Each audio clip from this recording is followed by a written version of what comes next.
Hola, ¿qué tal? ¿Cómo están? En esta ocasión vamos a hablar sobre el desarrollo del aparato genital en ambos sexos. En esta clase es bueno recordar lo que ocurría durante la tercera semana del desarrollo embrionario, la gastrulación. Antes de esta gastrulación íbamos a tener a un disco bilaminar formado por epiblasto hacia dorsal futuro ectodermo e hipoblasto hacia ventral futuro endodermo. Si observamos la superficie dorsal del epiblasto y hacia su extremo caudal, vamos a tener a la línea primitiva y hacia su extremo cefálico el nódulo primitivo o nódulo de Hensen rodeado por su fosita, la fosita primitiva. Estos tres elementos, línea primitiva, nódulo primitivo o nódulo de Hensen y la fosita primitiva, eran claves en el fenómeno de la gastrulación. Las células del epiblasto son inducidas a proliferar, se dividen por mitosis y se movilizan. Estos movimientos van a ser la epibolia, la invaginación, la divergencia, la elongación y la convergencia. Y de esta manera vamos a obtener, como producto de esta gastrulación, a un disco germinativo trilaminar, formado por ectodermo, endodermo y mesodermo intraembrionario. Este mesodermo intraembrionario a su vez se vuelve a segmentar en mesodermo paraxial o somítico, mesodermo lateral provisto de dos hojas, la somática o somatopleura y la esplácnica o esplacnopleura, ambas delimitando el celoma o cavidad intraembrionaria. Y el mesodermo intermedio, también llamado gononefrotomo. A partir de este mesodermo intermedio o gononefrotomo se desarrolla el aparato urogenital y a partir de este el aparato urinario, que ya fue visto en otra clase. Por lo tanto, los contenidos de esta clase tienen que ver con el desarrollo del aparato genital en ambos sexos, masculino y femenino.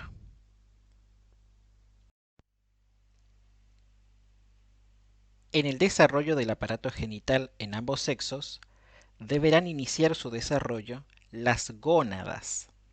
Las gónadas necesitan ser sembradas por células germinales primordiales o primitivas, también llamadas gonocitos, que son células diploides, originarias del epiblasto y que desde ahí migran al saco vitelino y desde el saco vitelino van a llegar a una gónada indiferenciada y van a inducir a esa gónada indiferenciada a transformarse en testículo, en el caso de llevar el par cromosómico sexual XY, o en ovario, en el caso de llevar el par cromosómico sexual XX.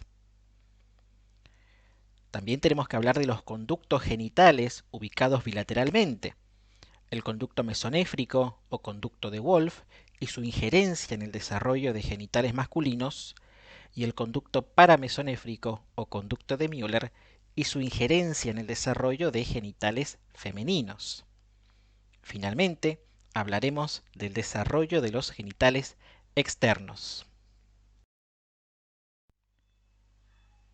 Las células germinales primordiales o primitivas, también llamadas gonocitos, tienen su origen en el epiblasto, de ahí derivan. Desde este epiblasto pasan al saco vitelino, esto ocurre durante la tercera semana del desarrollo, y desde este saco vitelino empiezan a migrar entre la cuarta, quinta semana hacia el mesenterio dorsal, luego por el intestino posterior, y van a llegar en la sexta semana a la cresta genital o gonadal. Es importante comentar que si las células germinales primordiales no alcanzan las crestas genitales, no se desarrollan las gónadas.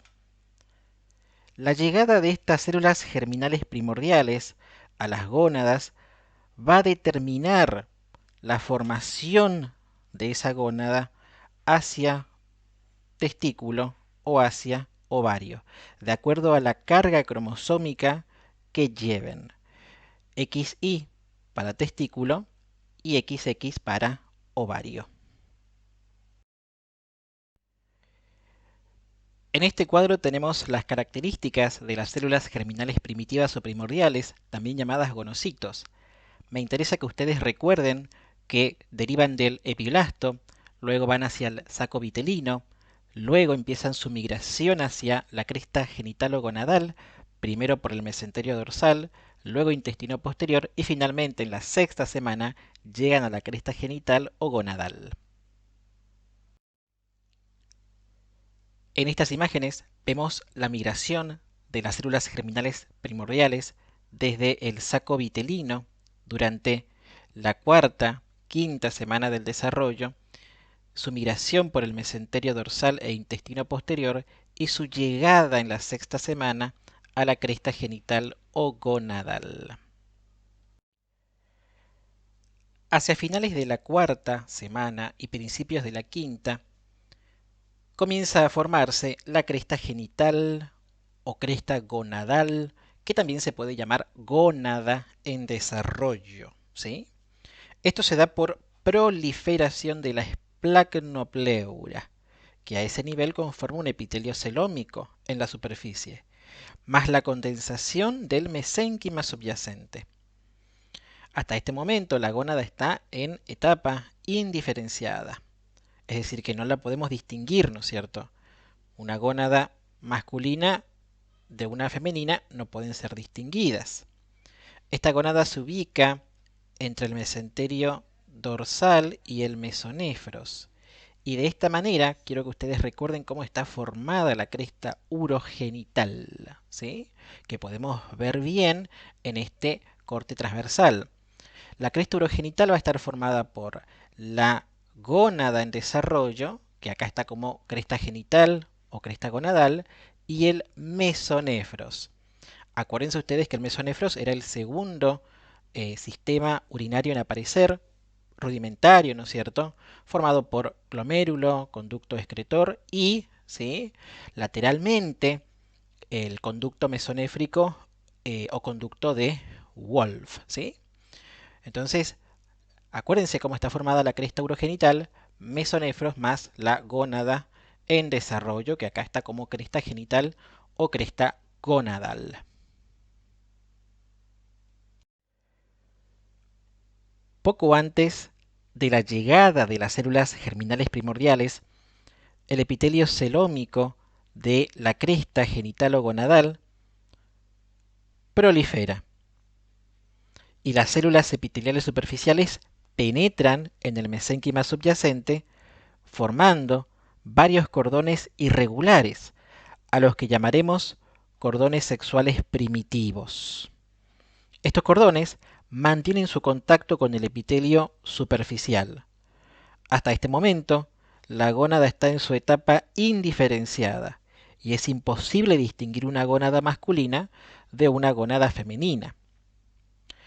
La llegada de las células germinales primordiales en la sexta semana del desarrollo induce a esta cresta genitalo-gonadal a formarse hacia ovario o hacia testículo, dependiendo de la carga cromosómica que lleven estas células germinales primordiales.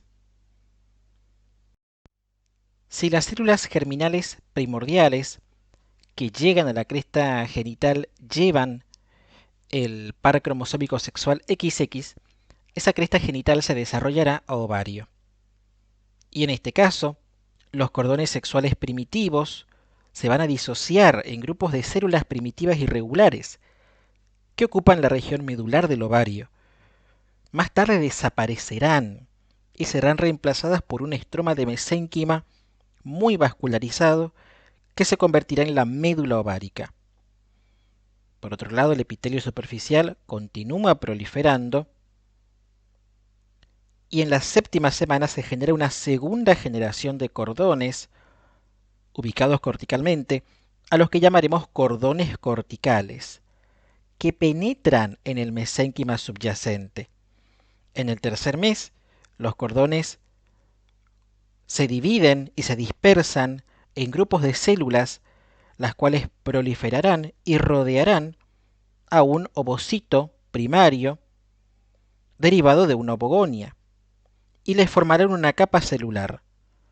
Estas células que rodean al ovocito primario, derivadas del epitelio superficial, se llaman células foliculares.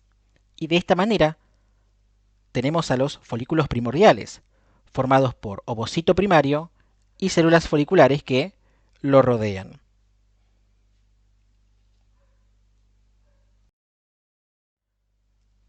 Aprovechemos esta imagen para mirar la disposición de los conductos mesonéfrico o conducto de Wolff hacia adentro y el conducto paramesonéfrico o conducto de Müller hacia afuera. En la mujer, el conducto mesonéfrico o conducto de Wolff solamente participa en la formación del aparato urinario. Es decir, que en la mujer este conducto mesonéfrico relacionado con la cresta genital degenera. Sin embargo, en la mujer, el conducto paramesonéfrico o conducto de Müller es quien participa en la formación de genitales femeninos. La cresta genital o gónada indiferenciada se desarrolla hacia ovario debido a la ausencia del cromosoma sexual Y.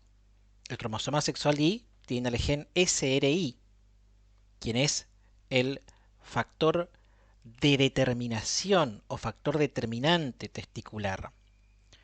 Vamos a ver que los folículos primordiales del ovario van a producir estrógenos que van a estimular al conducto paramesonéfrico o conducto de Müller. Y a partir de este conducto paramesonéfrico o conducto de Müller, como vamos a ver, se van a desarrollar las trompas uterinas o las trompas de falopio, el útero con su cuello uterino y la región superior de la vagina.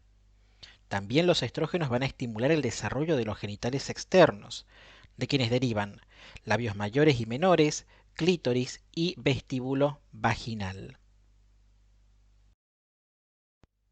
Pero si las células germinales primordiales que llegan a la cresta genital o gonadal llevan el par cromosómico sexual XY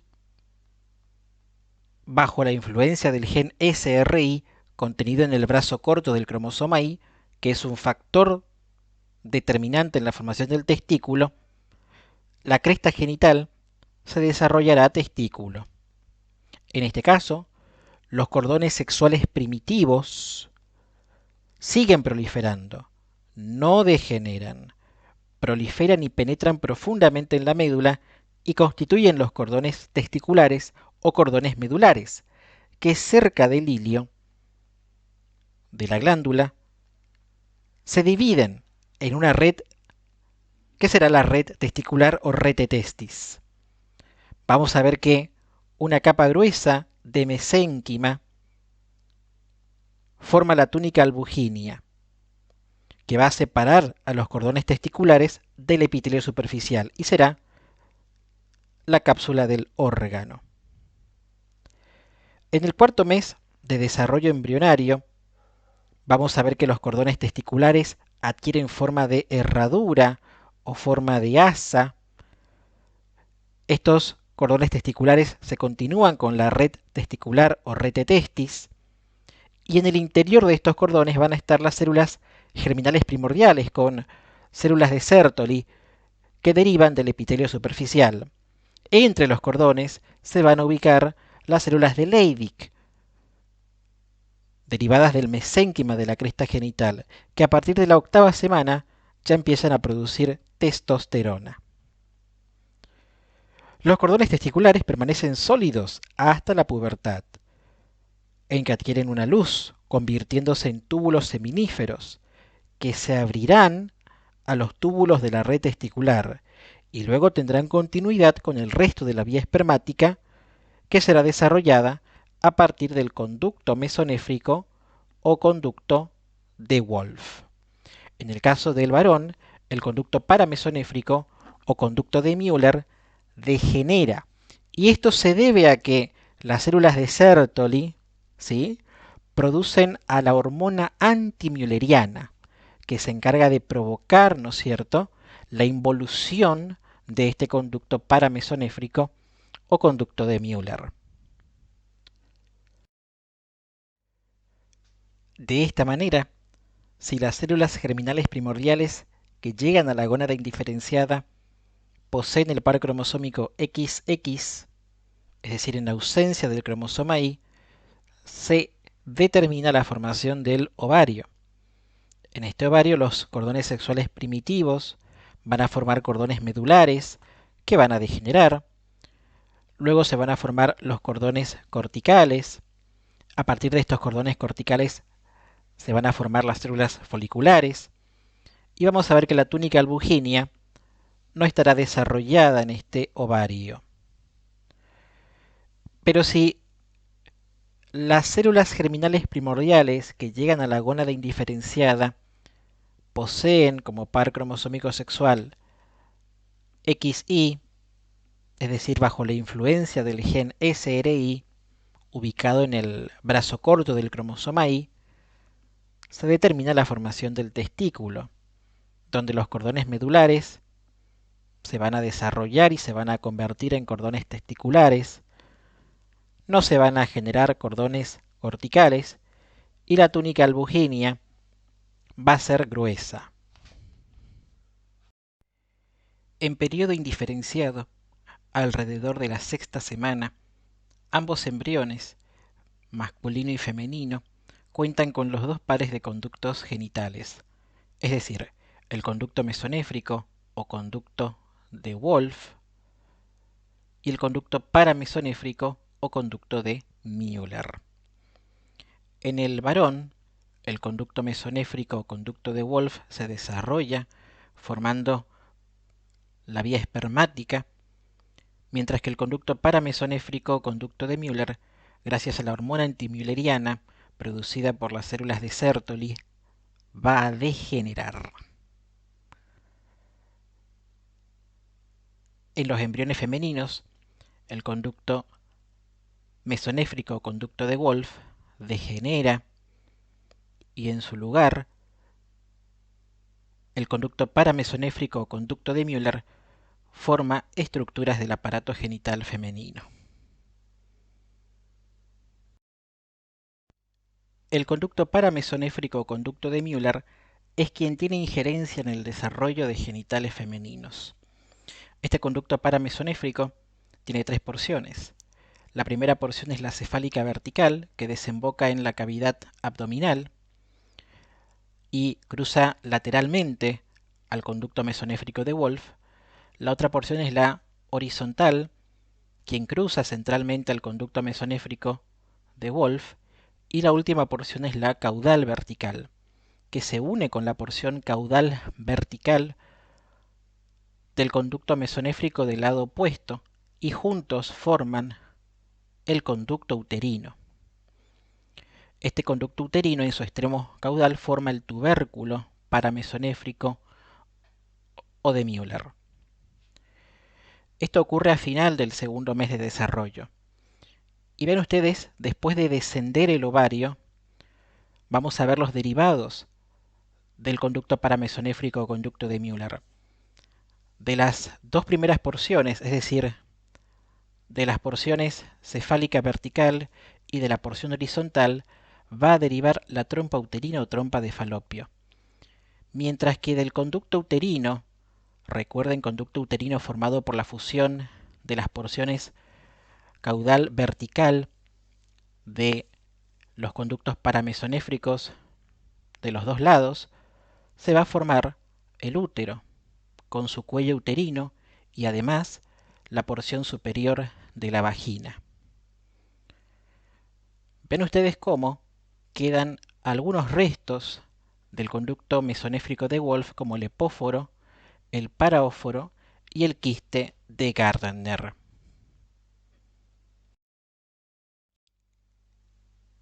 Como bien hemos explicado, la porción cefálica vertical y la porción horizontal del conducto paramesonéfrico o conducto de Müller van a formar las trompas uterinas o trompas de Falopio, mientras que Las porciones caudales verticales de ambos conductos paramesonéfricos, al fusionarse, forman el conducto uterino, del que deriva el útero, el cuello uterino y la parte superior de la vagina. De esta manera podemos ver cómo las porciones caudales verticales de ambos conductos paramesonéfricos se fusionan y forman el conducto uterino, que como bien hemos dicho, va a formar a las trompas uterinas, va a formar al útero con su cuello uterino y a la porción superior de la vagina, pero también forma el ligamento ancho del útero y al tubérculo paramesonéfrico. El útero y el ligamento ancho van a dividir a la cavidad pelviana en el fondo de saco útero-rectal hacia posterior y el fondo de saco vésico-uterino hacia anterior. En este esquema podemos ver el desarrollo del útero y de la vagina en la 9ª semana, en el 3er mes y en el neonato. Con respecto al origen de la vagina, acabo de mencionar que su parte superior se desarrolla a partir del conducto uterino y su parte inferior, coincidiendo con el origen de la vejiga, deriva del seno urogenital. En este cuadro podemos ver el doble origen de la vagina. El tercio superior deriva del conducto uterino. Vamos a ver que de este conducto uterino va a derivar la cúpula vaginal formada por los fondos de sacos vaginales y el cuello uterino que los rodea. Mientras que los 2/3 inferiores, es decir, la mayor parte de la vagina, deriva de la lámina o placa vaginal que viene del seno urogenital. Esta lámina o placa vaginal se canaliza y forma estos 2/3 inferiores de la vagina. Sabemos que el conducto mesonéfrico o conducto de Wolff es quien participa en la formación de genitales masculinos. En su porción caudal, este conducto mesonéfrico genera túbulos epigenitales que se fusionan a la red testicular o red de testis, y estos túbulos epigenitales van a formar a los conductos o conductillos eferentes, quienes participan en la formación de la cabeza del epidídimo. Después, los túbulos paragenitales de este conducto mesonéfrico se alargan y se enrollan sobre sí mismos y forman a la cabeza, al cuerpo y a la cola del epidídimo. El resto del conducto mesonéfrico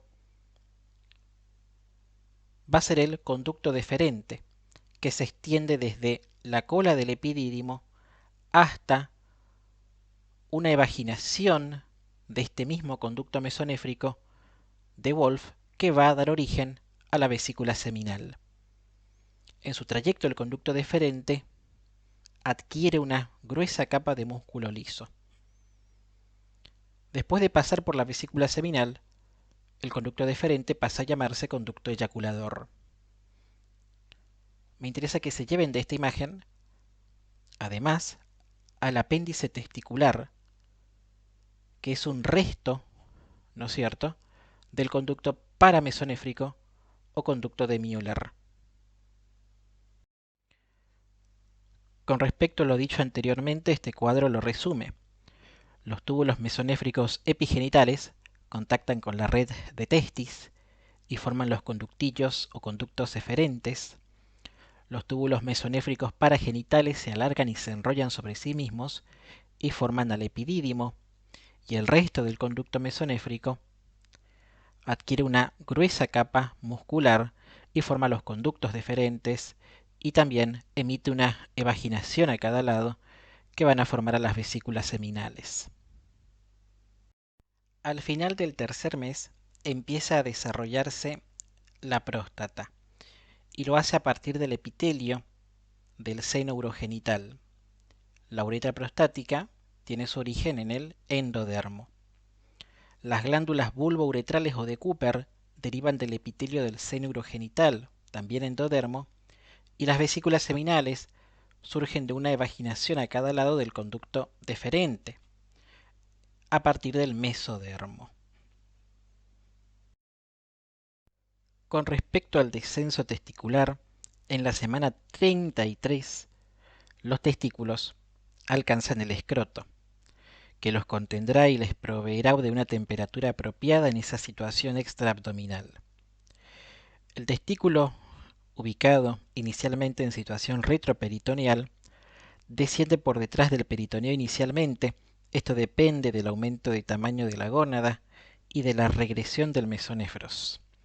Posteriormente, su llegada a la región inguinal y al trayecto inguinal depende del control de la hormona antimülleriana. Finalmente, su paso a través del trayecto inguinal y su llegada al escroto depende de la testosterona y está guiado por el gubernaculum testis, que representa la porción extraabdominal del ligamento caudal testicular.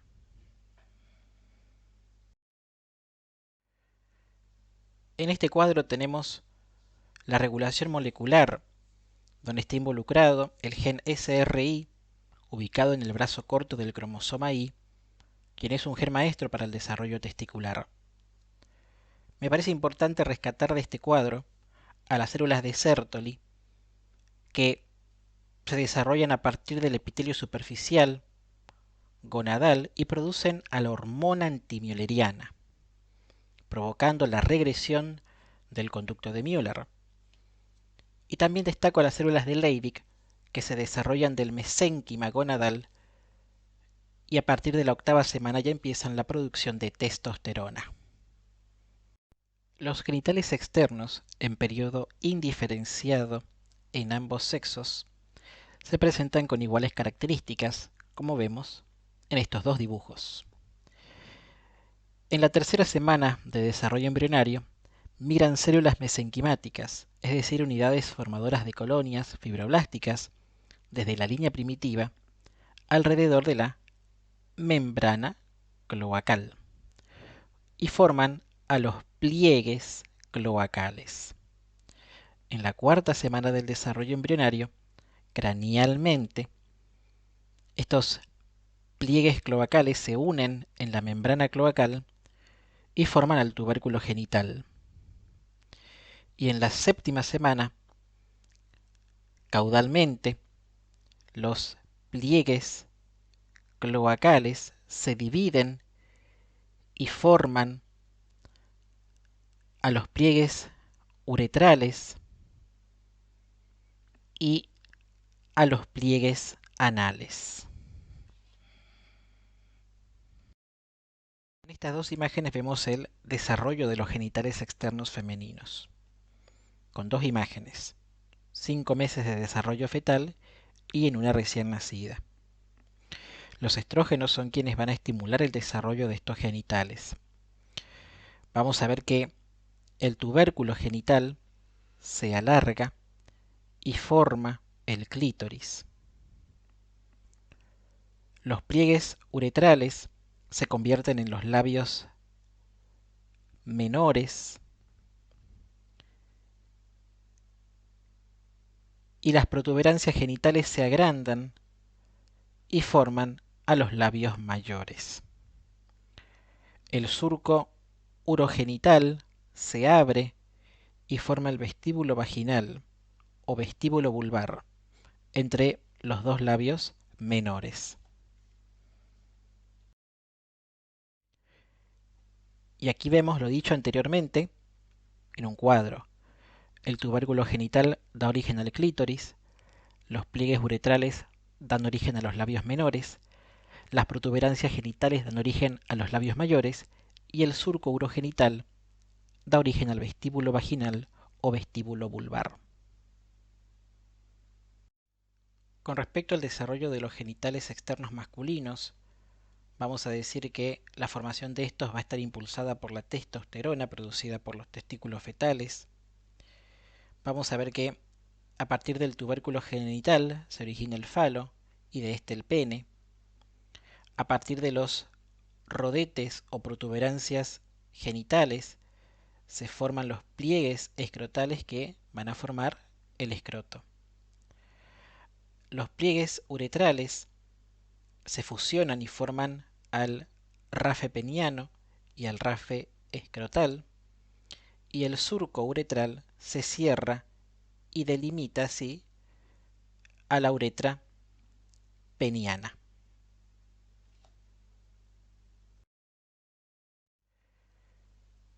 Con respecto a lo dicho anteriormente, este cuadro lo resume. El tubérculo genital se alarga, forma el falo y de este el pene. Las protuberancias genitales forman a los pliegues escrotales y de este el escroto. Los pliegues uretrales al fusionarse forman el rafe peniano y el rafe escrotal, y el surco uretral se cierra y delimita de esta manera la uretra peniana. Es importante destacar, ¿no es cierto?, que la uretra prostática, membranosa y peniana tienen a su origen, ¿no es cierto?, a partir del seno urogenital, mientras que la uretra que está en el glande tiene origen ectodérmico. Y ese es un dato que ustedes tienen que recordar. Espero que la clase les haya resultado útil. Muchas gracias a todos por su atención.